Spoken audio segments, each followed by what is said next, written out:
প্রিয় দেশবাসী, সবার প্রতি আমার সালাম রইল। রাজনীতি সবাই করেন, সবাই করবেন, তবে আমার একটা কথা, আমার একটা দাবি, দেশবাসীর কাছে আমার একটা দাবি, আমলিগের মতন কেউ সালা ভরেন না, ভরার চেষ্টা করেন না। আমলিগ যেরকম সালা ভরছে, দেশও ছাড়ছে, বিদেশও ছাড়ছে। বিএনপি ভাইবেরাদের প্রতি সালাম রইলে, ছোট বড় সিনিয়রদের শ্রদ্ধা করেন। দলে কিন্তু ছোট বড় সবারই লাগে, এই দল ছাড়া কিন্তু অনেক কিছু দলের জন্য মানুষ কান্দে এবং কানবে।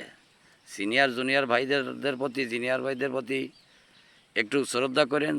যারা সিনিয়র আছে তাদের প্রতিও আপনারা একটু করেন, সহযোগিতা করেন, এমন যে বঞ্চিত করেন না। এমন এমন নেতারা আছেন আপনারা আমলিগের থেকে লোকজনের খুব সহযোগিতা করতেছেন, সাহায্যে রাখতেছেন। আমলি কিন্তু এই ছাড়া কোনো দিন দেয় নেই, আর বাকি জীবনও দিবে না। ওরা হচ্ছে সাপের মতন ঠোসক দেবে।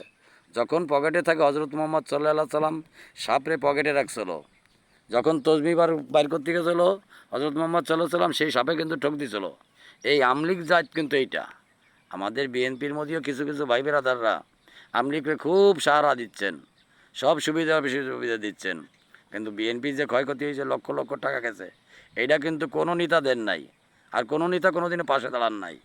বিএনপি করে অনেক অত্যাচার হয়েছি, অনেক মানুষ হয়েছে, ঘর বাড়ি ছাড়ছে, বাড়ি ছাড়ছে, ঘর ছাড়ছে, অর্থ ধন সম্পদ ছাড়ছে, লুটপাট বহুত হয়েছে। কোনো বিএনপির বড় ছোট নেতা কোনো দিন পাশে দাঁড়ান নাই।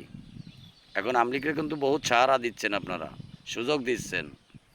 এতটুক কথা বলতে চাই, আমলিগের মতন ওই খালই ভরবেন না, পোলো ভরবেন না, বস্তা ভরবেন না। তারেক রহমান কিন্তু এই নির্দেশ দেয় না, আর এই নির্দেশটা দিব না। যেরকম গুম খুন নোট অত্যাচার করতে হবে আর দেশ ছাড়তে হবে, এরকম নির্দেশ তারেক রহমান দিই নেই, ইনশাল্লাহ দিব না। কেন? যে যেটুকু জায়গা আছেন, যে যেটুকু জায়গায় থাকবেন, ক্ষমতা ওভার করবেন না, ক্ষমতাটা হাতে রাখবেন। আমলিগের মতন ক্ষমতাটা অপচয় করবেন না। আসসালামু আলাইকুম।